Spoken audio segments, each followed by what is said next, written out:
నమస్కారం. 2025 డిసెంబర్కు భారత communist party 100 ఏళ్లు పూర్తి చేసుకుంటోంది. అవును.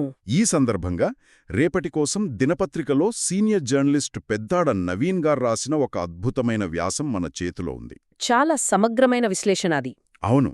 ఆ వ్యాసాన్ని ఆధారం చేసుకుని ఈరోజు మనం ఆ ఎర్ర జెండా ప్రయాణాన్ని విడమర్చి చూద్దాం. ఖచ్చితంగా. ఇది కేవలం ఒక పార్టీ కాదు, భారతదేశపు సామాజిక రాజకీయ చరిత్రతో పెనవేసుకుపోయిన ఒక పెద్ద ఉద్యమం. నిజమే.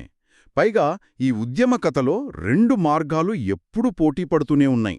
ఒకటి పార్లమెంట్లో బ్యాలెట్ ద్వారా మార్పు తేవాలనుకుంది. మరొకటి అడవుల్లో తుపాకీతో విప్లవం సృష్టించాలనుకుంది. ఈ 100 ఏళ్లలో ఈ 2 మార్గాలు ఎలా ప్రయాణించాయో, ఎక్కడ కలిశాయో, ఎక్కడ విడిపోయాయో పరిశీలిద్దాం. సరే, ముందుగా అసలు పుట్టుక దగ్గరికే వెళ్దాం. పార్టీ ఎక్కడ పుట్టిందనే దానిపైనే ఒక పెద్ద చర్చ ఉంది కదా. అవును, ఇక్కడే అసలు కథ మొదలవుతుంది. పార్టీ పుట్టుకపై 2 ప్రధాన వాదనలున్నాయి. మొదటిది 1920 తాష్కెంట్లో జరిగింది. అప్పట్లో అది సోవియట్ యూనియన్లో ఉండేది. ఎంఎన్ రాయ్ గారు. అవును, ఎంఎన్ రాయ్ వంటి 7 భారతీయ విప్లవకారులు కమ్యూనిస్ట్ ఇంటర్నేషనల్ స్ఫూర్తితో విదేశీ గడ్డపై పార్టీకి పునాది వేశారు. సిపిఎం వాళ్లు ఈ తేదీనే తమ ఆవిర్భావ దినంగా అధికారికంగా గుర్తిస్తారు. అంటే ఒక అంతర్జాతీయ దృక్పథంతో బయటి నుండి స్ఫూర్తి పొంది మొదలైందనమాట. మరి రెండో వాదనేంటి? రెండోది పూర్తిగా మన భారతగడ్డపై జరిగింది. 5 ఏళ్ల తర్వాత 1925 డిసెంబర్ 26న కాన్పూర్లో. అవును, సత్యభక్త షింగారవెలు చెట్టియార్ వంటి నాయకులు ఒక పెద్ద సదస్సు నిర్వహించారు. వాళ్ల వాదనేంటంటే, ఏమని?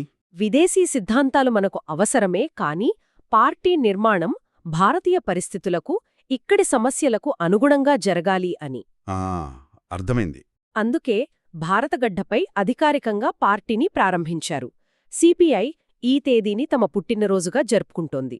ఆసక్తికరంగా ఉంది. అంటే అంతర్జాతీయ స్ఫూర్తికి, దేశీయ వాస్తవికతకు మధ్య చర్చ మొదటి రోజునుంచే ఉంది. ఖచ్చితంగా. బ్రిటిష్ పాలనను అంతం చేయడం, కార్మిక రైతు రాజ్యాన్ని స్థాపించడం వారి ప్రధాన లక్ష్యాలని తెలుసు. కాని బ్రిటిష్ ప్రభుత్వం వాళ్ళని ఊరికి వదిలిపెట్టలేదు గదా. అస్సలు వదిలిపెట్టలేదు. విపరీతంగా అణచివేసింది.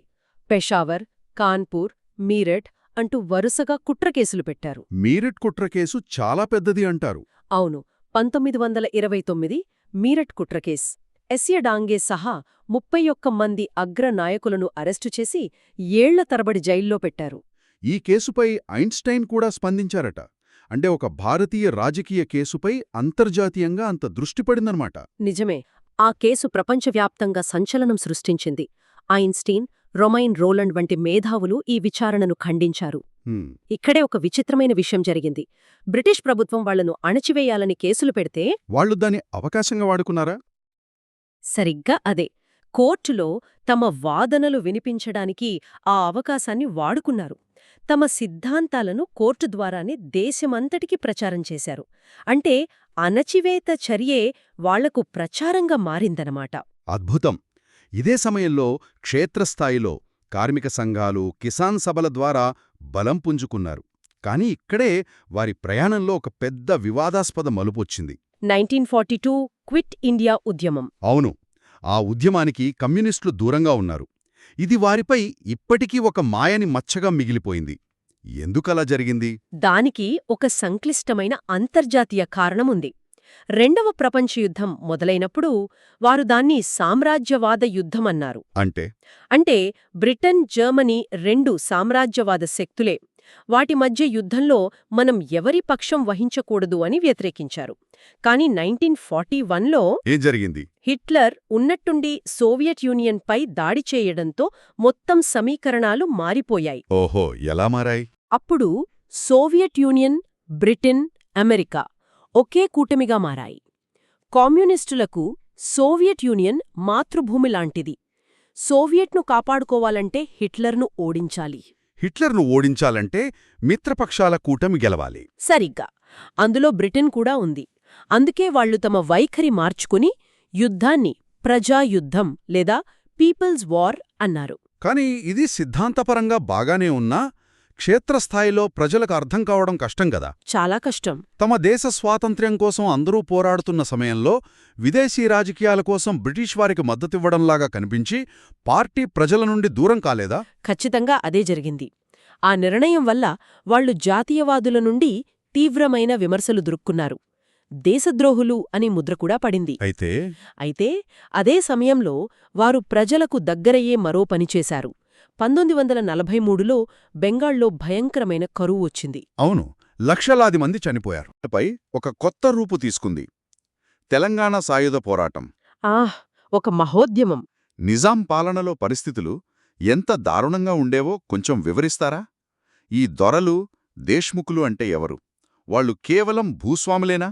మంచి ప్రశ్న. వాళ్లు కేవలం భూస్వాములు కాదు, నిజాం ప్రభుత్వానికి పన్నులు వసూలు చేసే ఏజెంట్లు. అంటే వారికి ప్రత్యేక అధికారాలు ఉండేవాయా? ఉండేవి. స్వంత సైన్యాలు, పోలీస్ అధికారాలు ఉండేవి. వారి నివాసాలైన గడీలు చిన్నపాటి కోటల్లా అణిచివేతకు కేంద్రాలుగా ఉండేవి. ఇక వెట్టి గురించి చెప్పండి. అదొక భయంకరమైన వ్యవస్థ. గ్రామంలోని పేదలు, ముఖ్యంగా దళిత బహుజనులు, దొరల ఇళ్లలో, పొలాల్లో ఎలాంటి జీతం లేకుండా పనిచేయాలి. అది వారి జన్మ హక్కు అన్నట్టుగా దోపిడీ చేసేవారు. ఇంతటి అణిచివేతపై తిరుగుబాటు ఎలా మొదలైంది? 1946 జులై 4 కడివెండి గ్రామంలో విస్నూర్ దేశ్ముఖ్ రామచంద్ర రెడ్డికి వ్యతిరేకంగా రైతులు ఊరేగింపు తీశారు. అప్పుడు కాల్పులు జరిగాయి? అవును. దేశ్ముఖ్ మనుషులు ఆ ఊరేగింపుపై కాల్పులు జరిపారు. ఆ కాల్పుల్లో దొడ్డి కొమరయ్య అనే ఒక సాధారణ యువకుడు చనిపోయాడు. ఆ ఒక్క మరణం అప్పటివరకు లోలోపల రగులుతున్న ఆవేశానికి నిప్పు పెట్టింది. తెలంగాణ పల్లెలు దావా నలంలా భగ్గుమన్నాయి. ఈ పోరాటంలో మహిళల పాత్ర, ముఖ్యంగా చాకలి ఐలమ్మ పాత్ర గురించి చాలా విన్నాం. చాకలి ఐలమ్మ ఒక సామాన్య రజక మహిళ. ఆమె పాలకుర్తిలో విస్నూర్ దేశ్ముఖ్కు చెందిన భూమిని కౌలుకు తీసుకుని సాగు చేసుకుంటోంది. పంట చేతికి వచ్చాక దేశ్ముఖ్ గూండాలు దాన్ని దోచుకోవడానికి వచ్చారు. అప్పుడు ఆమె రోకలి బండ పట్టుకుని వారిని ఒంటరిగా ఎదిరించింది. అద్భుతం. నా భూమిని, నా పంటను దొరలకు వదలను అని గర్జించింది. ఆమె ధైర్యం వేలాది మందికి, ముఖ్యంగా మహిళలకు స్ఫూర్తినిచ్చింది. మల్లు స్వరాజ్యం వంటి నాయకురాలు తుపాకులు పట్టి దళాల్లో చేరి పోరాడాలు. ఈ పోరాట ఫలితమేంటి? 10 లక్షల ఎకరాలు. 10 లక్షల ఎకరాలు. అది ఇప్పటికీ ఊహించడానికే కష్టంగా ఉంది. ఆ భూ పంపిణీ ఎలా జరిగింది? అంటే ప్రభుత్వ ప్రమేయం లేకుండా ప్రజలే పంచుకున్నారా? అవును. గ్రామ సభలు పెట్టి ఎవరికి ఎంత భూమి కావాలో నిర్ణయించి అక్కడికక్కడే పంచేశారు. వెట్టి చాకిరిని పూర్తిగా రద్దు చేశారు. మరి 1948లో పోలీస్ యాక్షన్ తర్వాత?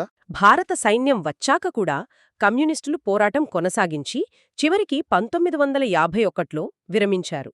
ఆయుధాలు వదిలి బ్యాలెట్ మార్గాన్ని ఎంచుకున్నారు. తుపాకీ నుండి బ్యాలెట్కి మారిన తర్వాత 1952 మొదటి ఎన్నికల్లోనే ప్రధాన ప్రతిపక్షంగా నిలిచారు. ఆ తర్వాత 1957లో ఒక అద్భుతం జరిగింది. అవును, ఒక చారిత్రక ఘట్టం. ప్రపంచంలోనే మొదటిసారి బ్యాలెట్ ద్వారా ఒక కమ్యూనిస్టు ప్రభుత్వం అధికారంలోకి వచ్చింది. ఈఎంఎస్ నంబూద్రిపాద్ ముఖ్యమంత్రి అయ్యారు. ఇది ఎంత పెద్ద విషయం అంటే? చాలా పెద్ద విషయం. అప్పట్లో అమెరికా, సోవియట్ యూనియన్ మధ్య ప్రచ్ఛన్న యుద్ధం నడుస్తోంది. కమ్యూనిజం అంటే హింస, విప్లవం ద్వారా మాత్రమే వస్తుందని అమెరికా ప్రచారం చేస్తోంది. అలాంటి సమయంలో ఇది జరిగింది. అవును. కేరళ ప్రజలు ఓట్లు వేసి కమ్యూనిస్టులను గెలిపించడం ప్రపంచవ్యాప్తంగా ఒక పెద్ద సంచలనం. ప్రజాస్వామ్య పద్ధతిలో కూడా కమ్యూనిజం అధికారంలోకి రాగలదని ఇది నిరూపించింది. కేవలం 28 నెలలే అధికారంలో ఉన్నా వాళ్లు తెచ్చిన సంస్కరణలు గేమ్ చేంజర్స్ అంటారు. అవేంటి? ప్రధానంగా 2. 1 విప్లవాత్మక భూ సంస్కరణలు. కౌలు రైతులకు వారు దున్నుతున్న భూమిపై హక్కు కల్పించారు. 2 విద్యాబిల్లు. ప్రైవేటు పాఠశాలల్లో ఉపాధ్యాయుల నియామకం, జీతభత్యాలపై ప్రభుత్వ నియంత్రణ తెచ్చి విద్యా వ్యాపారాన్ని అడ్డుకున్నారు. నేడు మనం చూస్తున్న కేరళ మోడల్కు ఆనాడే బలమైన పునాదులు పడ్డాయి. కాని ఆ ప్రభుత్వాన్ని ఎక్కువ కాలం ఉండనివ్వలేదు కదా. విమోచన సమరం పేరుతో కూలదోశారు. అవును. ఈ సంస్కరణలు నచ్చని భూస్వాములు, కుల సంఘాలు, చర్చ్, కాంగ్రెస్ పార్టీ అంతా ఏకమై పెద్ద ఎత్తున ఆందోళనలు చేశాయి. ఆ సాకుతో, శాంతిభద్రతల సాకుతో కేంద్రంలోని నెహ్రూ ప్రభుత్వం ఆర్టికల్ 536ను ఉపయోగించి 1959లో ఆ ప్రభుత్వాన్ని రద్దు చేసింది. అంటే ఆర్టికల్ 356 ఉపయోగించి ప్రజలు ఎన్నుకున్న ఒక రాష్ట్ర ప్రభుత్వాన్ని కేంద్రం రద్దు చేయగలదా? ఇది ఫెడరలిజం స్ఫూర్తికి పూర్తిగా విరుద్ధం కాదా? ఖచ్చితంగా. అందుకే అది చాలా వివాదాస్పదమైంది. కేరళలో బ్యాలెట్తో గెలిచినా ఆ విజయం నిలవలేదు. దీంతో పార్టీలో మళ్లీ చర్చ మొదలై ఉంటుంది. అవును. అసలైన మార్పు పార్లమెంట్లో వస్తుందా లేక పోరాటంతోనే సాధ్యమా అని. ఈ అంతర్గత సంఘర్షణే పార్టీని చీల్చడానికి దారితీసింది. అదే 1964 మహాచీలిక. సిపిఐ నుండి సిపిఎం ఎందుకు విడిపోయింది? దీనికి అంతర్జాతీయ జాతీయ కారణాలున్నాయి. అంతర్జాతీయంగా సోవియట్ యూనియన్, చైనాల మధ్య సిద్ధాంత వైరం పెరిగింది. ఎలా? సోవియట్ శాంతియుత సహజీవనం అంటే చైనా సాయుధ విప్లవం అందింది. ఆ ప్రభావం ఇక్కడి పార్టీపై పడింది. డాంగే నాయకత్వంలోని ఒక వర్గం సోవియట్ లైన్ను కాంగ్రెస్తో కలిసి పనిచేయాలనే వైఖరిని తీసుకుంది. మరో వర్గం పి. సుందరయ్య, ఈఎంఎస్ వంటివారు చైనా లైన్కు దగ్గరగా ఉండి కాంగ్రెస్ను బూర్జ్వా, భూస్వామ్య వర్గాల ప్రతినిధిగా భావించారు. ఒక్క నిమిషం. బూర్జువా అంటే? మార్క్సిస్టు పరిభాషలో బూర్జ్వా అంటే ఫ్యాక్టరీలు, భూములు వంటి ఉత్పత్తి సాధనాలను తమ ఆధీనంలో ఉంచుకుని లాభాలు గడించే ధనిక వర్గం. ఓకే. కాంగ్రెస్ ఆ వర్గానికి ప్రతినిధి అని, దానితో కలవడమంటే విప్లవానికి ద్రోహం చేయడమే అని రెండో వర్గం వాదించింది. 1962 భారత్-చైనా యుద్ధం కూడా ఒక కారణమా? అవును. ఆ యుద్ధం ఈ అగాధాన్ని మరింత పెంచింది. చివరికి 1964లో పార్టీ రెండుగా చీలి సిపిఎం ఏర్పడింది. అంటే బ్యాలెట్ మార్గంపై నమ్మకం సన్నగిల్లడం, అంతర్జాతీయ పరిణామాలు కలిసి పార్టీని చీల్చాయి. కానీ చీలిక తర్వాత కూడా ఆయుధ పోరాట మార్గం మళ్లీ తెరపైకి వచ్చింది. అదే నక్సల్బరీ. అవును. సిపిఎం ఏర్పడిన 3 ఏళ్లకే 1967లో పశ్చిమ బెంగాల్లోని నక్సల్బరీ అనే చిన్న గ్రామంలో రైతులు భూస్వాములపై తిరుగుబాటు చేశారు. దానికి చారు మజుందార్ నాయకత్వం వహించారు. సిపిఎం నాయకత్వం దీన్ని వ్యతిరేకించింది కదా? అవును. వారు ఈ సాయుధ మార్గాన్ని వ్యతిరేకించారు. దాంతో చారు మజుందార్ వర్గం 1969లో సిపిఐ, మార్క్సిస్ట్ లెనినిస్ట్ లేదా సిపిఐఎంఎల్ పార్టీని స్థాపించింది. వీరినే నక్సలైట్లు అని పిలవడం మొదలుపెట్టారు. సరిగ్గా. ఈ స్ఫూర్తి శ్రీకాకుళం గిరిజన పోరాటానికి దారితీసింది. మరోవైపు పార్లమెంటరీ మార్గంలో వెళ్లిన సిపిఎం పశ్చిమ బెంగాల్లో చరిత్ర సృష్టించింది. 34 ఏళ్ల సుదీర్ఘ పాలన. ఒక తరం మొత్తం వారి పాలనలోనే పెరిగింది. వారి పాలన ప్రభావం ఎలా ఉండేది? 1977లో జ్యోతిబసు నేతృత్వంలో లెఫ్ట్ ఫ్రంట్ అధికారంలోకి వచ్చింది. వారి ఆపరేషన్ బర్గా అనే సంస్కరణ ఒక అద్భుతం. ఏంటది? దీని ద్వారా లక్షలాది పాదు రైతులకు వారు దున్నుతున్న భూమిపై చట్టబద్ధమైన హక్కు కల్పించారు. ఇది బెంగాల్ గ్రామీణ ఆర్థిక వ్యవస్థను, సామాజిక ముఖచిత్రాన్ని పూర్తిగా మార్చేసింది. పంచాయతీ రాజ్ వ్యవస్థను బలోపేతం చేశారు. 34 ఏళ్లు అంటే చాలా కాలం. మరి వారి పాలనలో లోపాల్లేవా? చివరికి ఎందుకు అధికారం కోల్పోయారు? ఉన్నాయి. సుదీర్ఘ పాలన వల్ల పార్టీకి, ప్రభుత్వానికి మధ్య తేడా లేకుండా పోయిందనే విమర్శ ఉంది. పార్టీ కార్యకర్తల జోక్యం పెరిగిపోయింది. సింగూర్, నందిగ్రామ్. అవును. ముఖ్యంగా 2000 తర్వాత పారిశ్రామికీకరణ పేరుతో సింగూరు, నందిగ్రామ్ ప్రాంతాల్లో రైతుల నుండి బలవంతంగా భూసేకరణ చేయడం పెద్ద వివాదానికి దారితీసింది. ఆ రైతుల ఉద్యమమే 2011లో వారి 34 ఏళ్ల పాలనకు తెరపడటానికి ప్రధాన కారణమైంది. అదే సమయంలో సాయుధ పోరాట మార్గం ఎలా కొనసాగింది? నక్సలైట్ ఉద్యమం అనేక చీలికల తర్వాత 1980లో కొండపల్లి సీతారామయ్య నాయకత్వంలో పీపుల్స్ వార్ గ్రూప్ లేదా పీడబ్ల్యూజీగా బలంగా పుంజుకుంది. తరువాత అది మావోయిస్ట్ పార్టీగా మారింది. అవును. 2004లో బీహార్లోని ఎంసీసీతో కలిసి సిపిఐ మావోయిస్ట్ పార్టీగా మారింది. ప్రస్తుతం వారు దండకారణ్యంపై దృష్టి సారించారు. కాని 2024-25లో ప్రభుత్వం చేపట్టిన కఠిన చర్యలతో ఉద్యమం తీవ్ర నిర్బంధాన్ని ఎదుర్కొంటోంది. ఈ తుపాకులు, బ్యాలెట్ల కథ మధ్యలో ఈ ఉద్యమం సృష్టించిన సాంస్కృతిక ప్రభావం గురించి మాట్లాడాలి. తప్పకుండా. ప్రజానాట్య మండలి, గద్దర్, శ్రీశ్రీ వీళ్ల ప్రభావం చాలా లోతైనది కదా? నిస్సందేహంగా. కమ్యూనిస్టు ఉద్యమం కేవలం రాజకీయ ఉద్యమం కాదు, అదొక బలమైన సాంస్కృతిక ప్రవాహం. ఉదాహరణకు తెలంగాణ సాయుధ పోరాట కాలంలో బండి యాదగిరి రాసిన బండెలక బండి కట్టిపాట దొరెల గడీలను బద్దలు కొట్టమని పిలుపునిచ్చింది. శ్రీశ్రీ జగన్నాథ రథచక్రాలు కవిత విప్లవానికి సాహిత్య రూపమిచ్చింది. ఇక గద్దర్? గదర్ పాటలు ప్రత్యేక తెలంగాణ ఉద్యమానికి ఊపిరిపోశాయి. పొడుస్తున్న పొద్దుమీద అంటూ ఆయన పాడితే జనం ఉర్రూతలుగేవారు. కళ్లను, సాహిత్యాన్ని ప్రజల కోసం, పోరాటం కోసం వాడటంలో వీరు చెరగని ముద్ర వేశారు. మరి 100 ఏళ్లు పూర్తి చేసుకున్న ఈ తరుణంలో ఈ పార్టీల పరిస్థితేంటి? రాజకీయంగా వారి బలం బాగా తగ్గిపోయినట్టు కనిపిస్తోంది. ఇది వాస్తవం.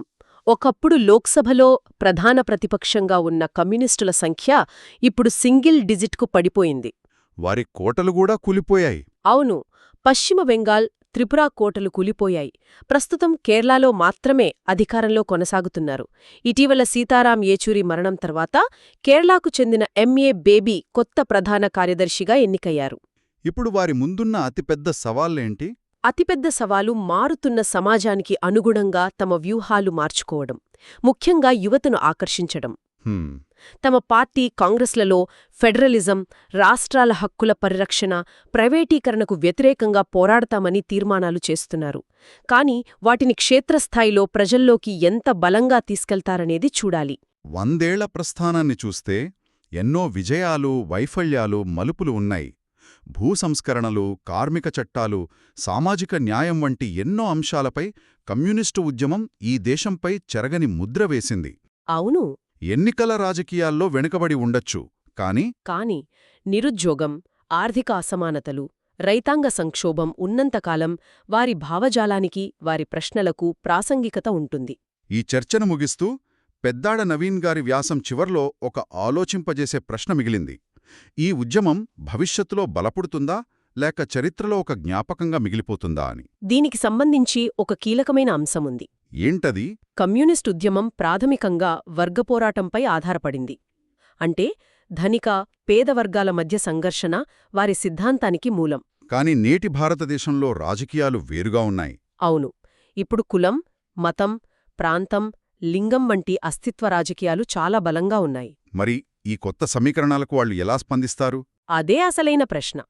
ఈ కొత్త రాజకీయ సమీకరణాలకనుగుణంగా కమ్యూనిస్టు ఉద్యమం తన వర్గ పోరాటాన్ని, కుల నిర్మూలన పోరాటంతో, ఇతర సామాజిక న్యాయ పోరాటాలతో అనుసంధానించగలిగే ఒక కొత్త సిద్ధాంతాన్ని, ఒక కొత్త భాషను కనుగొనగలదా? లేదా దాని పాత చట్రంలోనే ఉండిపోతుందా? వారి భవిష్యత్తు ఈ ప్రశ్నకు వాళ్లు చెప్పే సమాధానంపైనే ఆధారపడి ఉంటుంది.